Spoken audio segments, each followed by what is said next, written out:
Assalamu alaikum wa rahmatullahi ta'ala wa barakatuhu. Suna na Sani Nura Aja, kamar yadda kuka sani. Barkan mu da ƙara kasancewa da ku a cikin channel ita mai suna Sani Tech.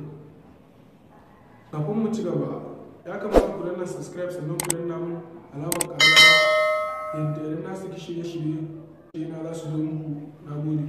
A yau muna ɗauke da darasi mai matuƙar amfani, musamman mutane masu sakaci da account ɗinsu na Facebook.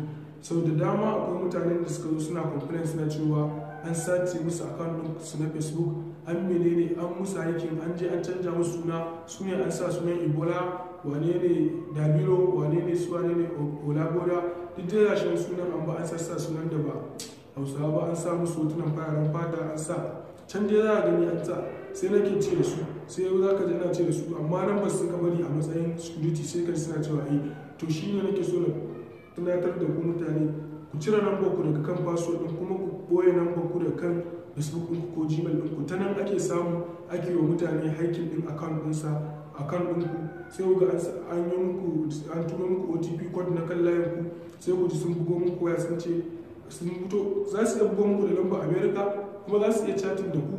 Akwai hanyoyin da ake bi ana chat da mutum, ake ganin message ɗinsa ba tare da ya sani ba, ko an turo wancan su da suke nema za su fita ka, tunda ai sun ga lambar ta ko sun ga Gmail ɗin naka, ta nan za su samu su login wannan ɗin system ɗin wayar ta kai koma kan abubuwan su komai da za ka yi. To ta nan ina da ɗan mutane da su canja lambar su akan password ɗinsu, kuma su rinka ɓoye lambar su ba don komai ba sai saboda irin waɗannan mutanen wanda za ga suna yi wa mutane hacking ɗin account ɗinsu akan Instagram, akan Facebook. Ya kamata ku san irin password ɗin da za ku sa.